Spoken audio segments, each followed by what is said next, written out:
Welcome everyone to the new season for Balanced Discussion. In this episode, we have a very special guest with us. We have Dr. Hassan Bataineh. Hassan is Director of Graduate Program and also the Chair of the Accounting and Finance Department at Lord University, USA. So before I begin, I would like to ask our guest, Dr. Hassan, to just say a few words about himself for the audience. First of all, I would like to thank you, Rashidul, for inviting me to this podcast. I would be more than happy to share my PhD journey. Actually, as you said, I'm currently the director of the graduate programs and the chair of the Department of Accounting and Finance at Lord's University. Let me talk a little bit about my educational background. I did my undergraduate back home in Jordan. I graduated in 2014 with economics, bachelor with economics. Then after that, I moved to United States. I did my MBA at University of Bridgeport and graduated in 2017.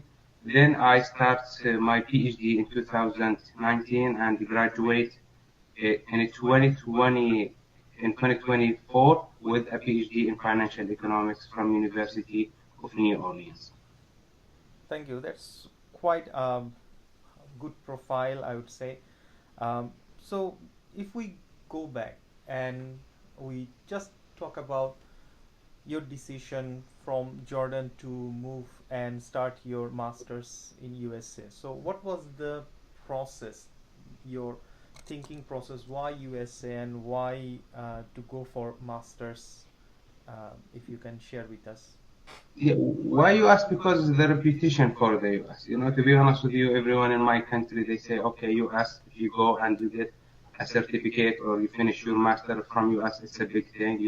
It's a good reputation. It will help you whether if you want to stay in the US to find a job or if you want to go back to Jordan, it will be big things, because, we have a good US reputation certificate back home in Jordan. And it's a big deal if you would like to take any leadership position or any position.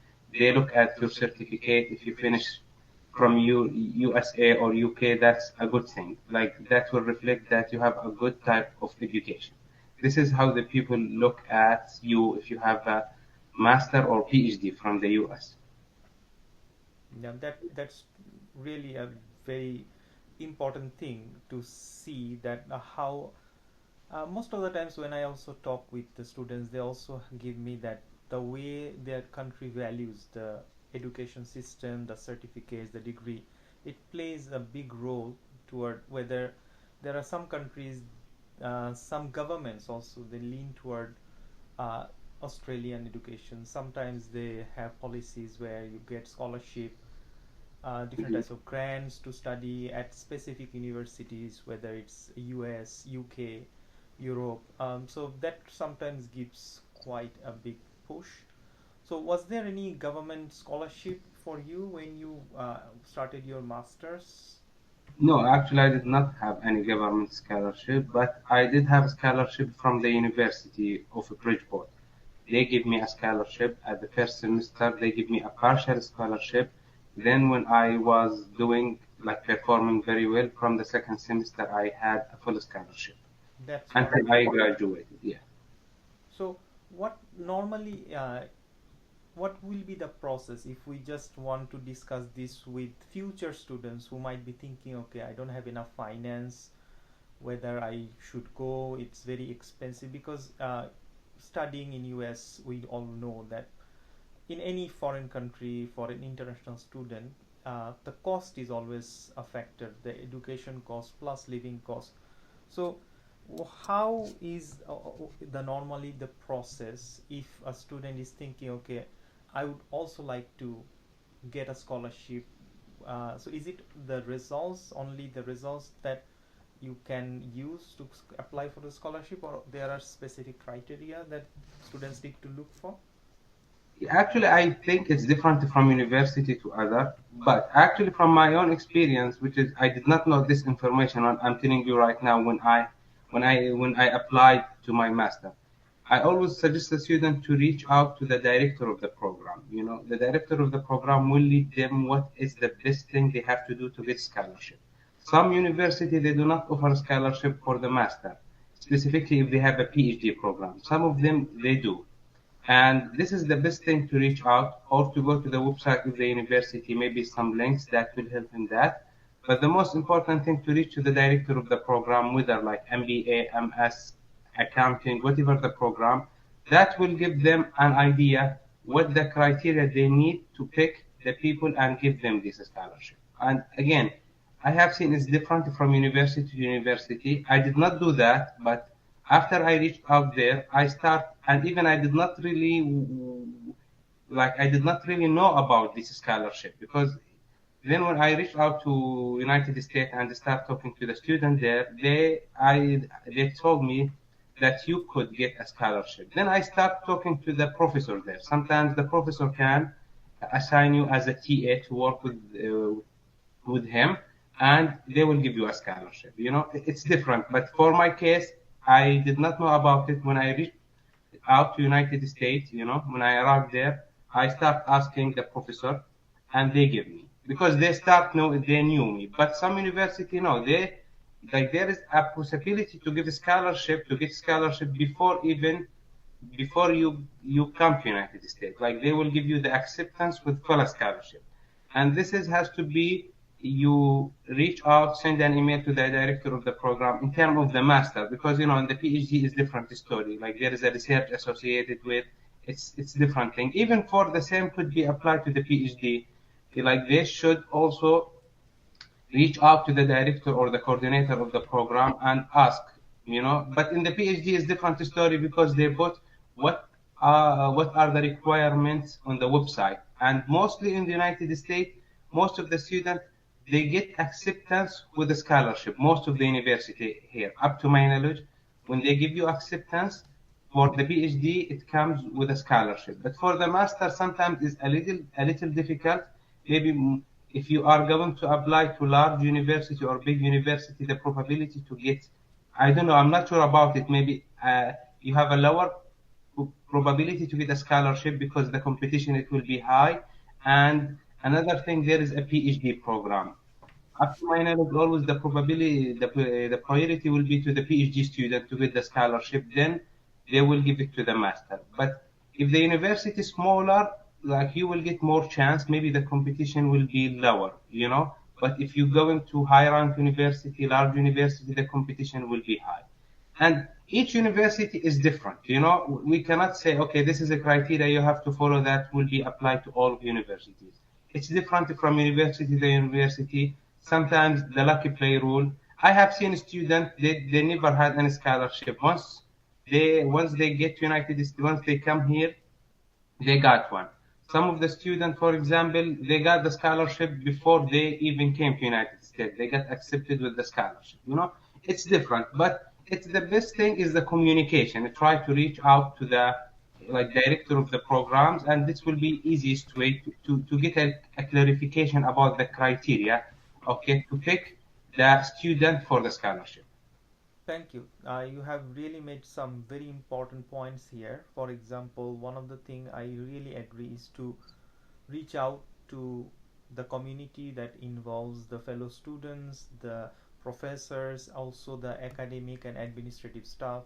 They can really give information that will be very helpful for any student to know, okay, what are the available option and what can you actually access and how to do all these things, instead of just thinking, okay, can I get it. Sometimes we confuse and we procrastinate a lot, Yeah, but exactly. there are so many opportunities available Yeah, now. I would Yeah. like to add one small thing. Sometimes you can get a scholarship not exactly from the department specific for the master student, not from the department you are studying in. I got scholarship in the graduate school. Sometimes you can look specific for the master student, it will be easier.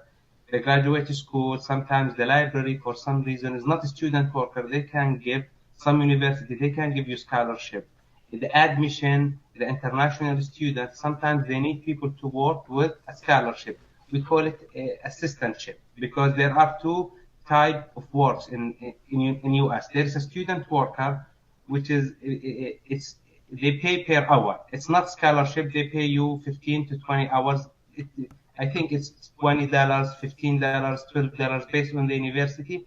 And there is another position. It's called assistantship. This assistantship or TA, you can work in the library, you can work in the admission, you can work in the graduate school. I did that when I was in my master. The first semester I got in the admission. You know, they wanted someone, for example, can speak Arabic, work with them to make it easy to communicate with, students from Arab country. Sometimes the international student, for example, they offer scholarship, for different nationalities. Specific if you can speak another language. If you are, for example, you can speak Hindu or whatever language, that might be easy or use you to communicate with the people, from different country, or they cannot speak English. It's many things or many way you can go and get scholarship. Specific, this is like the advice for the master student, because some university they do not have enough room for all of the master students, but still there some department or some places can offer, a scholarship, and they will pay your tuition and plus they will give you a salary. You can work in different places. Like I knew many people that done in admission in a graduate school. Some of them they used to work in international student. There are many types of work. Okay, yeah, that's another good point there. Actually, opportunities are there. Just you have to look for where are the opportunities available and just try for it. Exactly. So my next point is going forward, and when was the time that you decided, okay, I'm going to go for a master's, for a PhD? Well, like at what point of your master's, when you were in US, that you decided, okay, I think I would like to go further, and what was the process, and when did you start your application? If you just give us an idea. Yeah, actually, my like doing a master and PhD. This is was the plan before I leave Jordan. My plan was doing a master and doing PhD. But now about the process, I did not have enough knowledge to do that. Like my master application, I had a friend in the university, and he helped me to get the master admission. But for the PhD, I start looking in my last semester of the master, because there is a specific time as an international student you cannot stay in the United States. You have even to leave or come back. It's something related to the immigration. But to buy the time, I applied at the last semester of uh, of my master for many universities. Then I got the acceptance from University of New Orleans. But again, this is the suggestion for the student who decide to do the PhD. You should have enough knowledge. Just read. For me, I'm not gonna say I did not have really enough knowledge about the PhD, because here in the United States, specific in terms of the finance, getting a PhD acceptance is so difficult. It's not really easy, and the competition is high, because most of the university in the United States they accept even odd, and they accept only 2 to 3 students, each 2 years, which makes it so difficult to get the acceptance here. I think you have to prepare yourself, which is to know what like they ask for the GRE or GMAT. It will be really high number. It's not easy, and you have to prepare your profile, because each university has different requirement based on the rank of the university. Okay, because I'm gonna say again and again, getting acceptance, a PhD acceptance in finance in US, it's almost another PhD. It's not easy, Okay, yeah. and the competition is so high. For that reason, you have to go to put the target of the university that you want to be in. Okay, because the A university, the requirements, it's different from the B universities, are different from the C, and all of it, the competition are going to be different. Okay, and even the scholarship or the stipend, the salary going to be different. The first thing I suggest to see the target which university or which group of university I want to apply to. Then you have to work toward that one.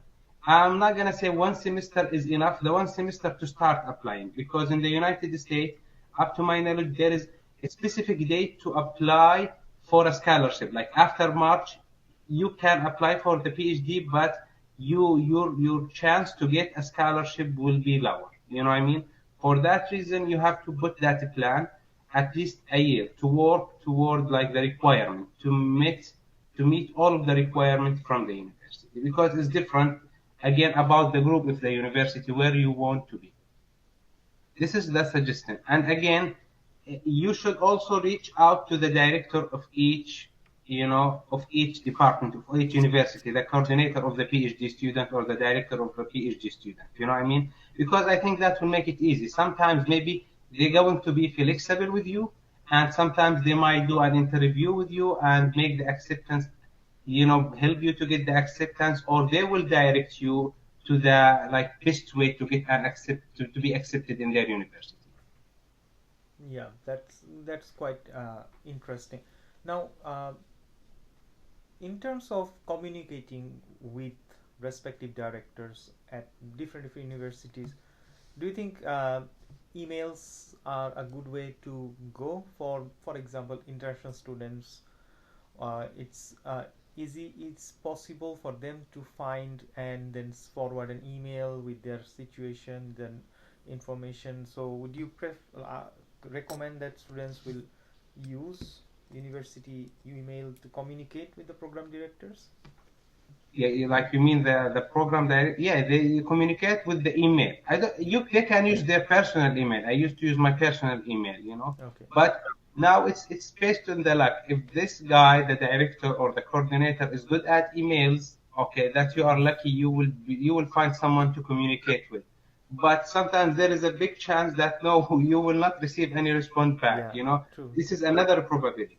For that reason, now many universities I got a hard time about that to one of the university where I was applying, but after a certain time they replaced that director or coordinator and they got me a good one, and he was so good at emails. This is the communication. It's based on the luck. I cannot say all of them are not good or all of them are good. It's because it's different. But it's the best thing to reach out to them. Like to the sometimes if it's not direct to the director, you could reach out. If you know your research interest, you can look, for example, at the professor in like specific university in the Department of Finance, for example, that like match your research interest. You know what I mean? That maybe you can reach out to them. That will be helpful.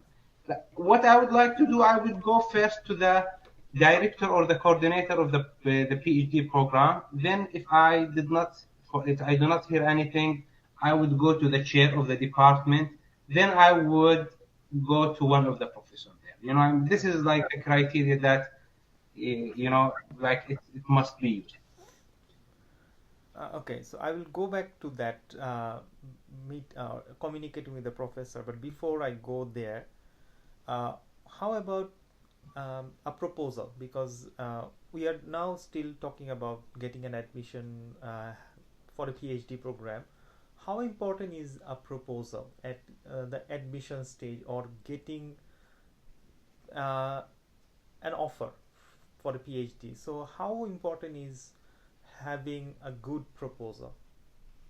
Actually, I don't know. As all of the university I have applied to, no one did ask me about the proposal. To be honest with you, I did not. But let me see, from my experience, if you apply with a good publication, even if you apply for the PhD and you have a publication, that will give you credit, because now as a director of the PhD program or coordinator, when I would like to compare two students, let's assume they have the same GPA, the same whatever, but having a publication, at least one good publication, even if you are not a PhD student, that will give you credit in the acceptance. That, as I heard from like the coordinator of our program. Sometimes the GMAT also makes difference in United States.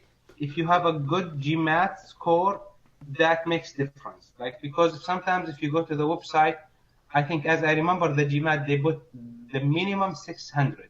Okay. That means if your score is below than 600, your application will not move forward. Okay, they will just ignore it, because you have to get this.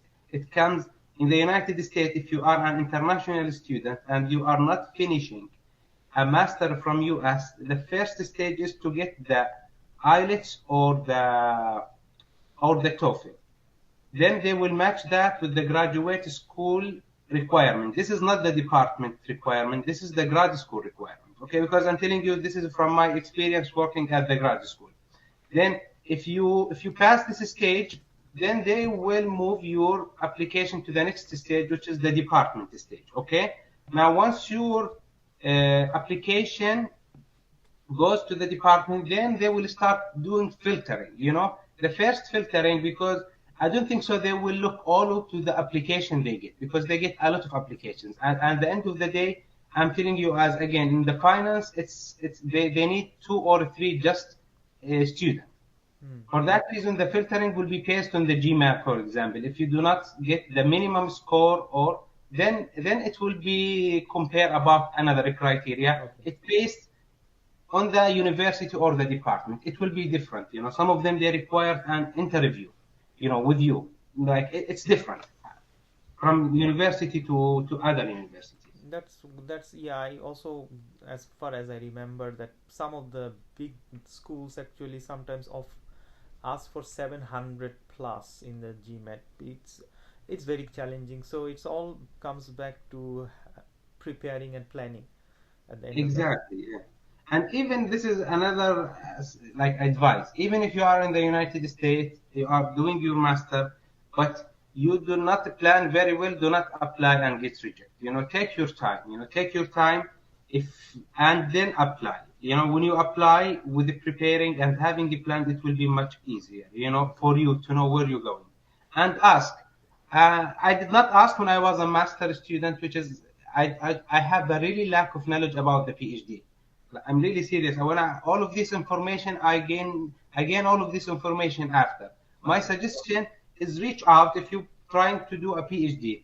Most of the university in US, they put the PhD candidate or the name of their PhD, and now it's much easier now. The LinkedIn is everywhere. You can look at the LinkedIn, and you can reach out to this student and ask them. This is a good source to ask.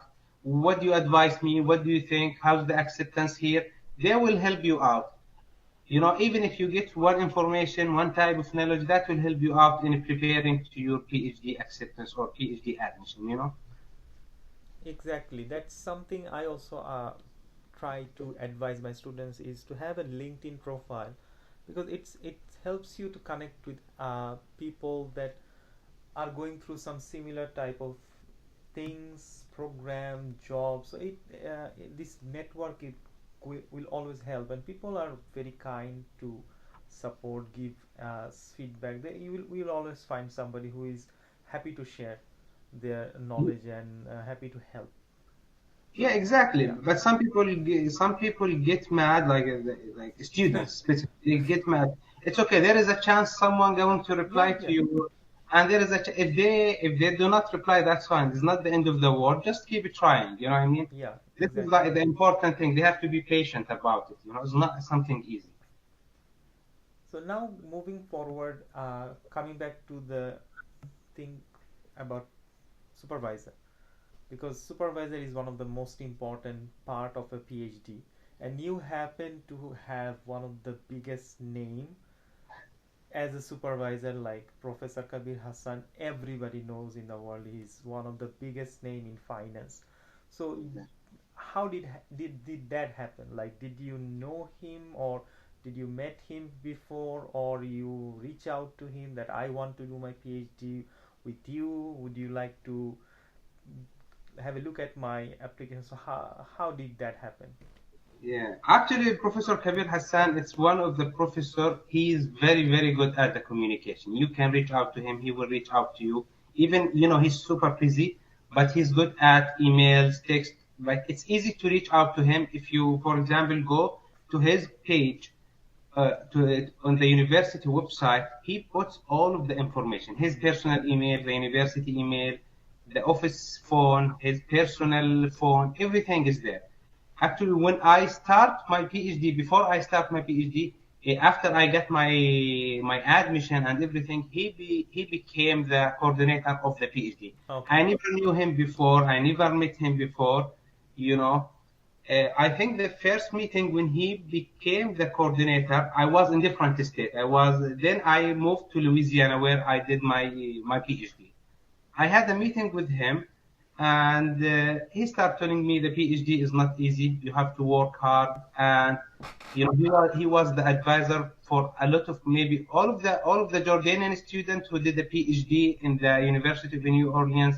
He was their advisor, and one of them now he's the governor of the central bank, the Jordanian, and Okay. Professor Kabir was his advisor. And he told me all of the Jordanian used to work hard, and I'm expecting from you the same.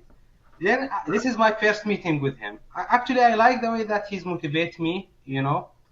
Then in our program, we can pick our advisor.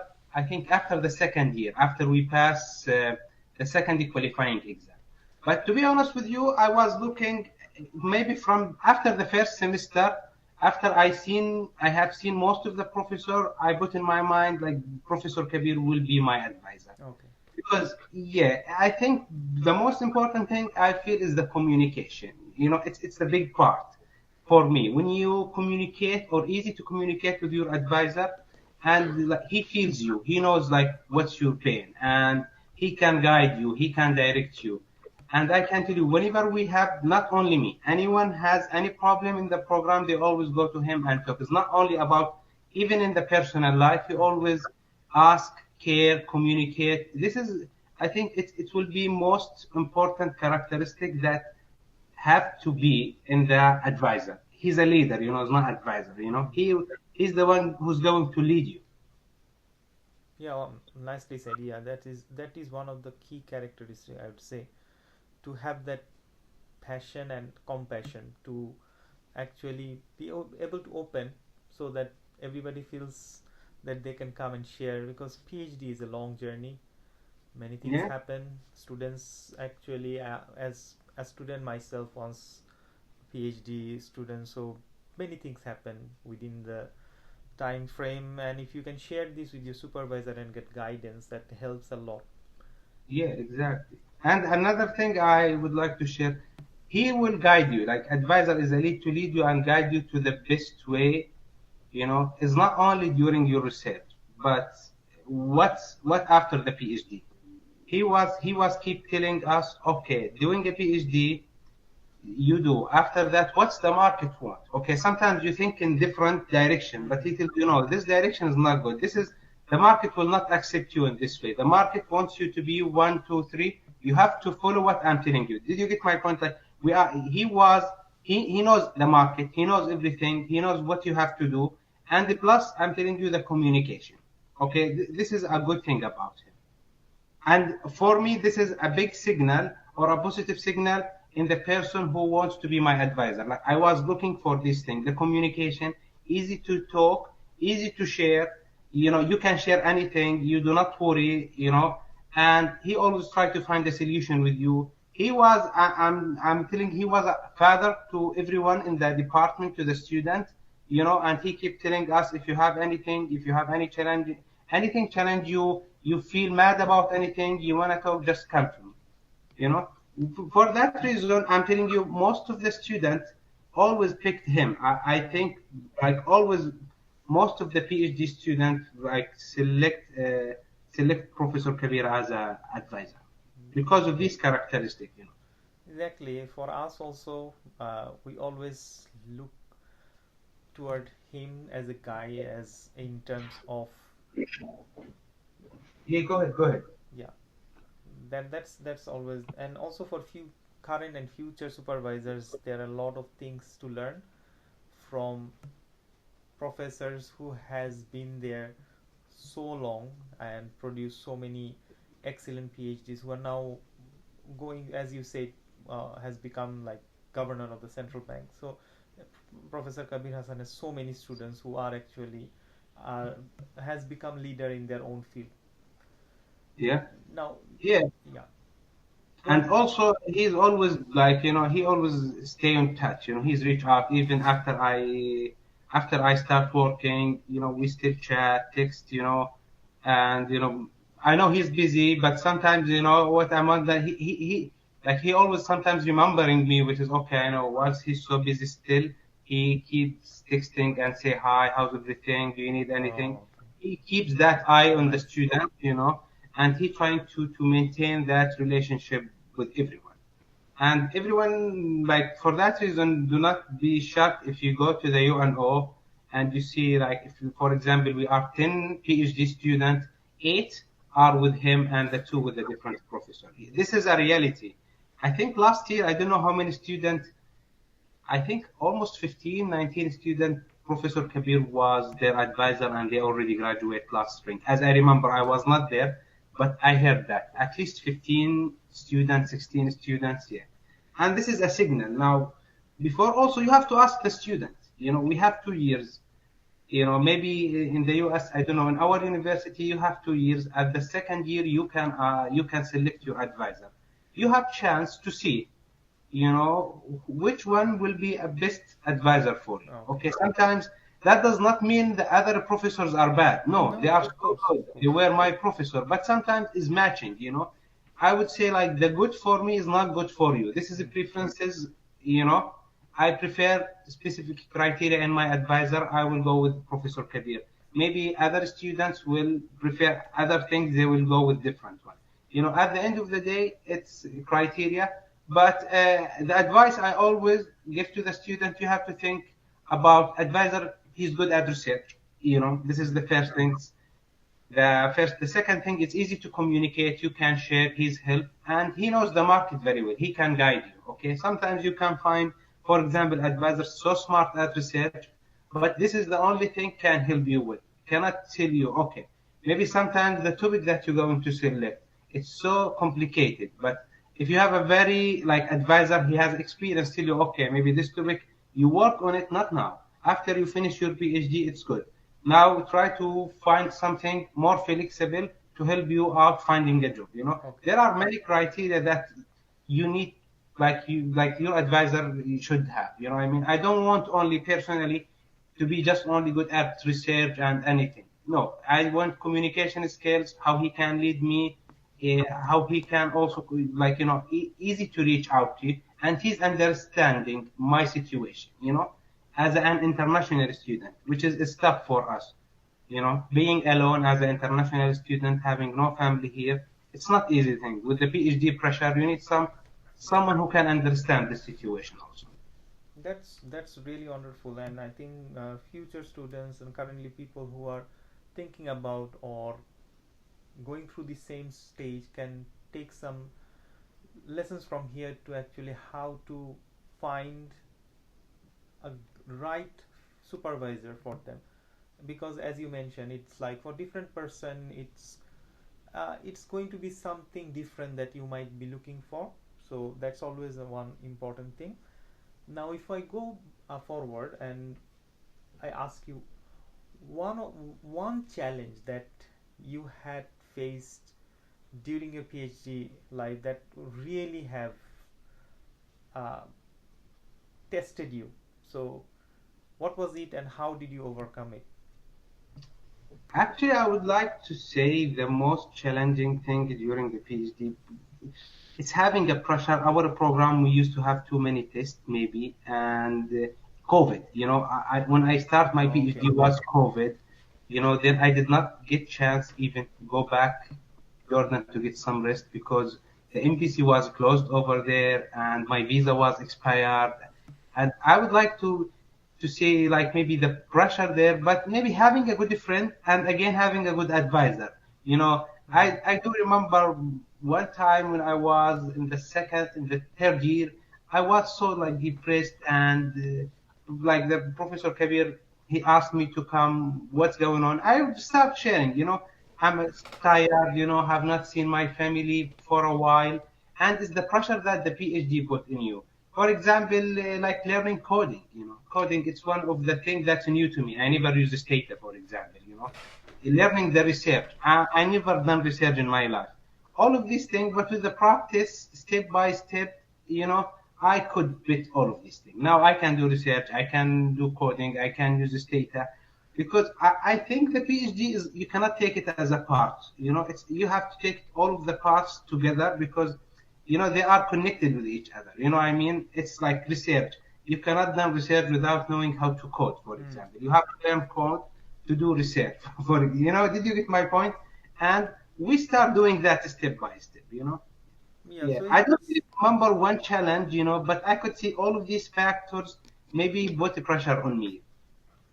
exactly. So there are various things, but throughout this journey, as PhD students actually uh, gain the skills that will help them to go through this lifelong process, because research, it's not a one day thing. You just carry on your whole life perfecting your approach. Your knowledge increases throughout your life, so step by step it happens. Yeah. So Yeah, now, exactly. yeah, please. Being patient may be one of these things. you Okay, yeah, know. exactly. Yeah, patience is one of the important thing, I would say, and just carrying on, not giving up. Yeah, Exactly. persistence, Yeah. patience, these are all important. So now, if we go forward a bit, and then let's say that you have already secured your PhD, you are Dr. Hassan, and now what is the process after? So how was the process to going from completing your PhD and then securing an academic position? What was the process like? Yeah. Actually, in United States, in the last year of your PhD program, that this year, I'm going to graduate.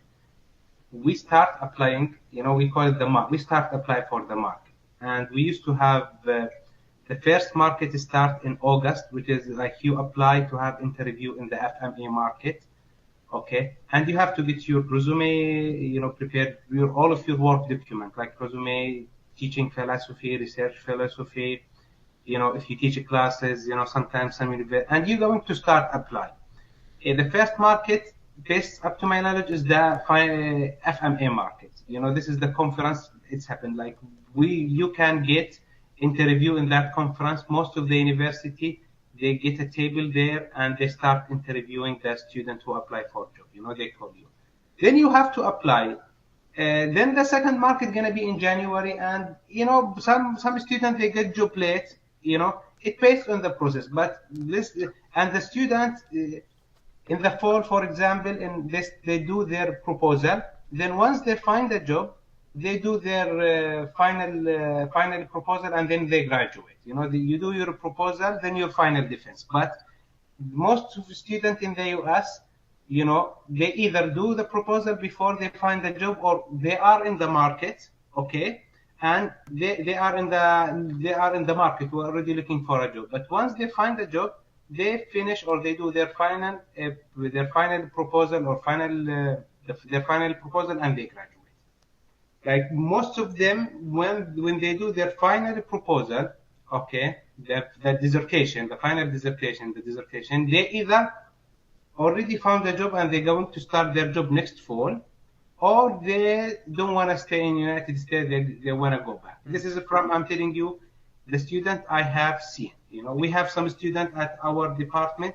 They don't want to stay in United States. They want to go back. Okay. They do their proposal, for example, in the fall, and then they do their dissertation, final defense on the spring, and they graduate. Okay. Some students, they can do it, for example, in the summer, their proposal, and because they feel, okay, I'm good, I can find a job in the fall, and I'm starting my job in the spring. But in United States, from my experience, most of the university, they open like the position, let's assume in fall 2026, and you might find a job in this fall, but the starting, it will be next fall 2027. Okay.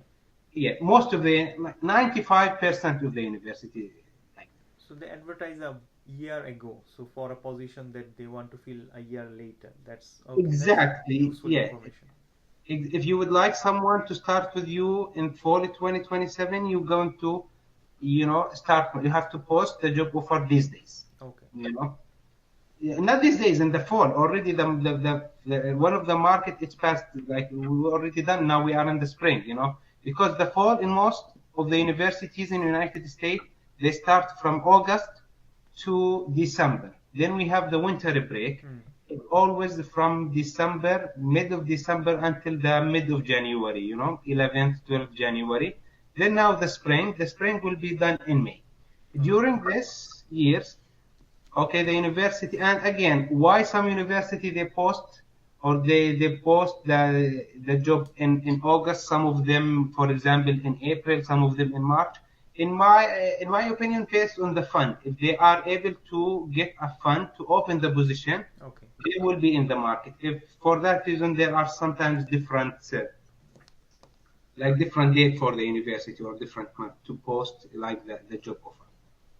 And now, if we look for the typical role that university, just in general, uh, is it more teaching intensive or research intensive, or there is a mixture of both? Yeah, there is both. There are research intensive school. They look for you just only research. Like Okay. when you go to research school, okay? It has different criteria. Not anyone can go there. Hmm. It's like, let's assume we are talking about a university. If you are not a university, you won't be able to go there, Okay. okay?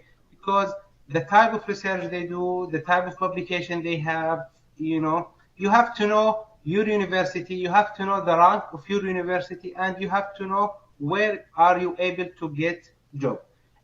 If you are in the higher rank, everything is open for you. Hmm. As you go lower, the chance of the opening it will go. Like if you are in B university, sometimes it's tough to go to A university. Okay. But again, if you have a very very good publication, at the end of the day, I believe if you have a good publication, it will help you everywhere.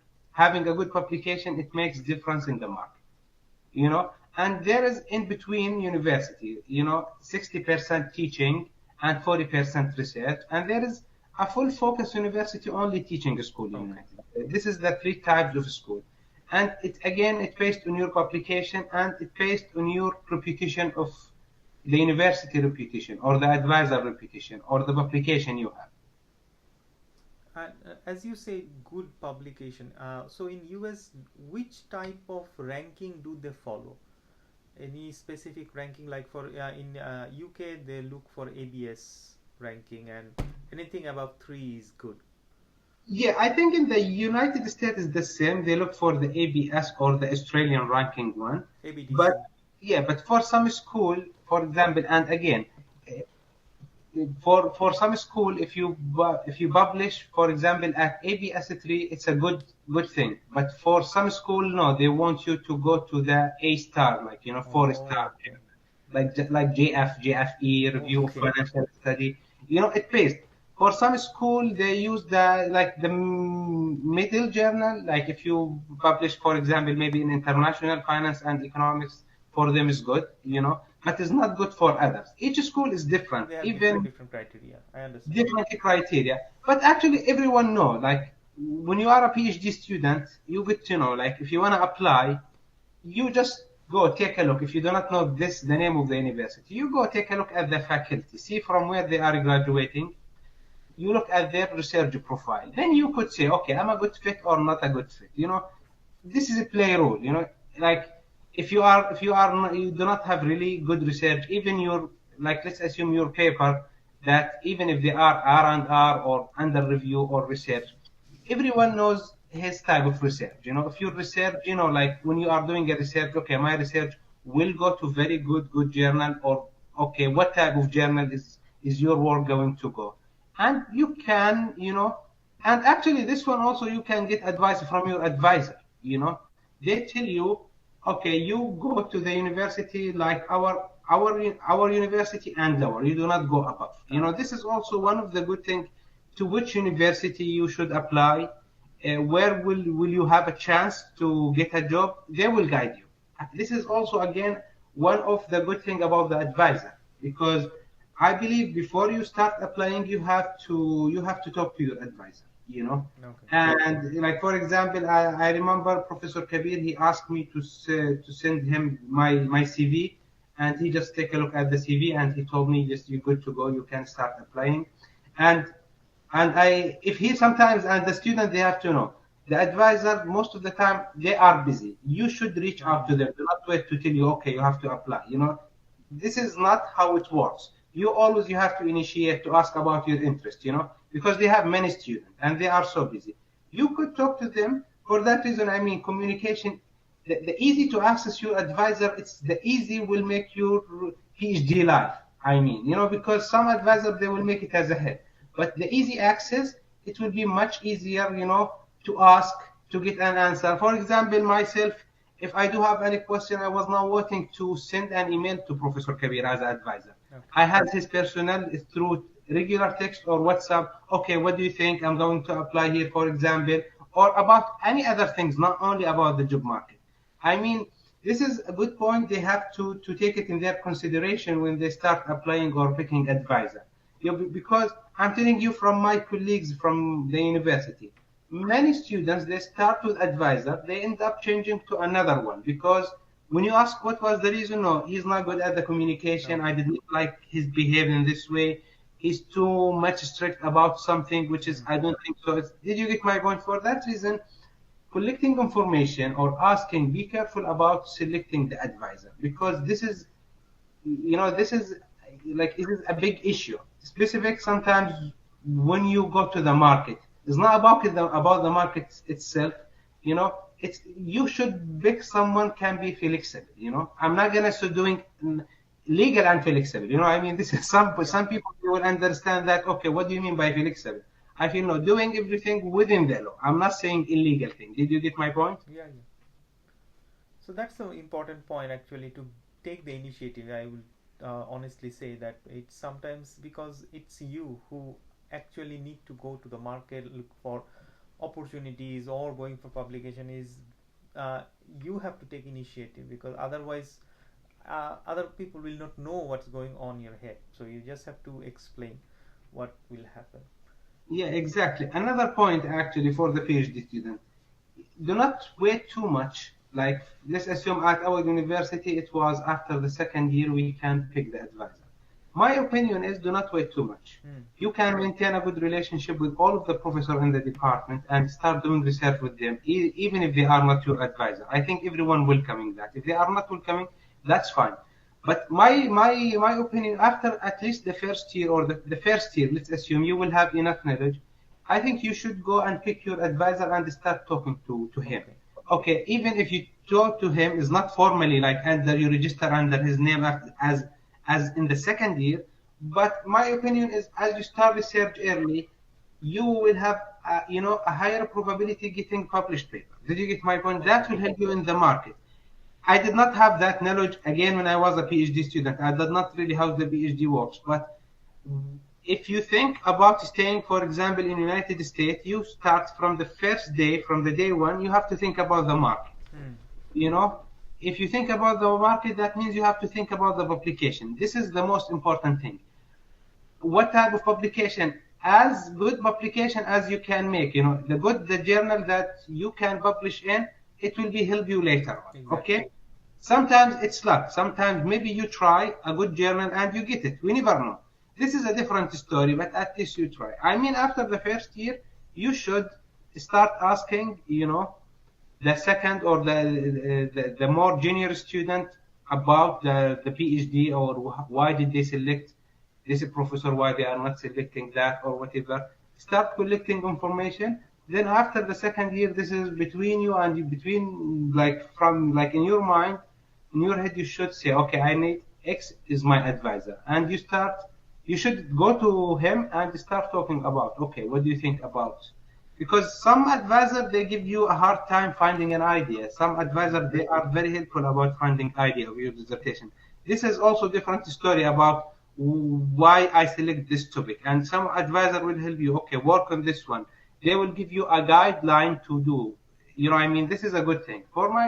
This is like always my advice. I did not follow this advice. I wait until the second year, which Okay. is, I'm not, if anyone, I would suggest to go after the first year. And again, in the research, I'm gonna say it's really different from the coursework. United States, we do have a coursework. Yeah. You do on the coursework, you do well, pass. But actually, when you go to the job market, no one will ask you why did you get A or B or whatever. they will ask about specific criteria. What's your research? For me, getting a good research is better than getting A. I would Mm. rather get B in one subject and getting a research Mm-hmm. published. I mean, this is Exactly. a good thing that the PhD student have to know. So all this leads back to uh, creating a relationship with the prospective supervisor earlier. That's one of the lesson I would say that everybody should, those who are listening or watching should take, that in US, as you have to go through a whole lot of courses, exams in your first 2 years.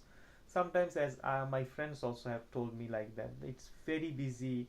There are so many courses, so many exams that you have to pass, and you only start your dissertation or proposal or everything after year two. So people actually don't have this in their head that okay, I need to find the right supervisor. So they only start when they finish all the exams after year two. So this is a very interesting and good advice that uh, Yeah. maybe you can just start having a chat, just talking about your ideas, getting to know about the interest from other professors to see who actually is giving you the right advice, or the way that you are thinking it matches with their thinking, so you think that okay, there is a possible collaboration that can help you to go through, do some work, that before you finish your PhD you end up having a publication that's going to add value when you are in the market looking for a position, academic position, or even if you are going back home, still you will always be able to capitalize on having a good publication through your PhD. Because after PhD, once you go back to working, you don't again get that level of time to work on publication or that capacity. Yeah, I think also the PhD students sometimes, if they do not have enough knowledge about research, about the market, they do not know exactly what to act in the best interest Okay. of their self. You know what I mean? This is the problem with the PhD students. Sometimes, they think, okay, if the advisor or someone tell me to do something, why he's telling me to do that? Actually, you find out this is something important after you graduate. You know what I mean? Maybe sometimes someone tells you, okay, you have to work in this project, and they keep checking on you. Maybe sometimes you do not realize this, okay, having a publication now will help me in the market. This is a good thing to know. I mean, they should ask, they should collect enough information. I'm telling that because I did not do that. But my suggestion is not only asking before they apply, they could even try to talk to the student from the same university who already, like, working, found a job, and they are now holding a position somewhere. They try to talk to the student who already in the market. What did you do? What do you suggest? You know what I mean? Okay. For that reason, they have to think about publication and market. And also, again, as you said, publications in general do not hurt. The publication is valid everywhere. A good publication will help you everywhere in the world, Okay. Yeah. at the end of the day.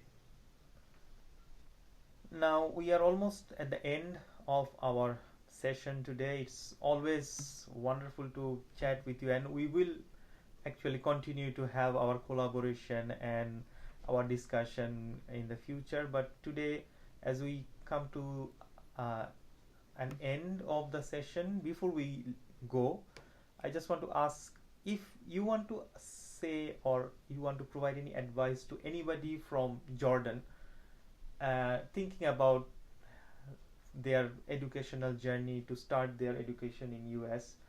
Nobody, somebody who has never been to US, something you would like to say, that to be prepared for something that you faced once you have already been in US for so long, but when you came to US, things that you felt that it's different and you were not really prepared for that. So any advice to be prepared for something, or any advice for any future students from any country who is thinking about starting their academic journey in US, maybe this year or the next year? Any suggestion? Yeah, actually, I would say the first year or the first few months, it will be so difficult being alone, no one in your back. This is always imagined. I'm not gonna say about the culture card, it's the shack, the different in the culture Hmm. or whatever.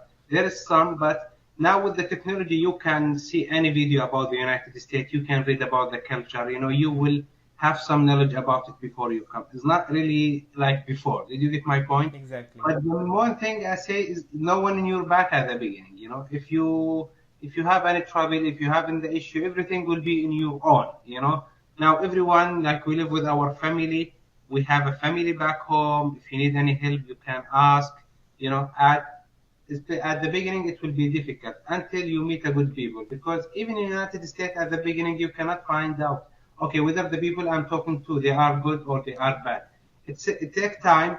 It takes time to know the people. Do not trust anyone at the beginning until you know them very well. That does not mean, again, if someone from the same country, that means he's a good guy and he's trying to help. This is not, if you Yeah. meet someone in Jordan, in United States, that does not mean he's the best. You know, is not, do not rank people based on the nationality. Specific. This is what, maybe the United States, you know, so far has been teaching me. It's based on the good people, and you cannot judge from the first meeting. It takes time, and that's what I'm gonna say. Be careful at the beginning. It will be difficult to prepare yourself that being alone, no one in your back. This is the most, like, this is the advice I would like to give to the new student who would like to That's, come I to the think, United a States. very valuable advice, and I hope that anybody who is listening would take this into account. And there is always challenge, but I believe that there are many support available. You just need to reach out, and you can persevere. And that's, I think, would be uh, what I would say to take the lesson from your journey. Many things, many challenges are on there, but as we can all see, you persevere, and we should always look for such success stories and take inspiration. Things can happen as long as you carry forward, don't give up. And I think with that, we are going to end our session today. Thanks a lot for sharing your journey, sharing your experience, and your valuable suggestions for all the future students who might be looking and will get benefited. And if somebody probably might reach out to you, and I would say that always Dr. Hassan is so friendly, and he is in LinkedIn, so you can always reach out. And if you have any interest in his university, also in Lord's University, he is the director of the graduate studies, so he will have a whole range of knowledge about the courses they offer and the process and everything. So do feel free to reach out to him. And with that, we are going to end our session. Thanks a lot, and have a wonderful day. Yeah, thank you very much. I really enjoyed it. Thank you, and have a Okay. wonderful day.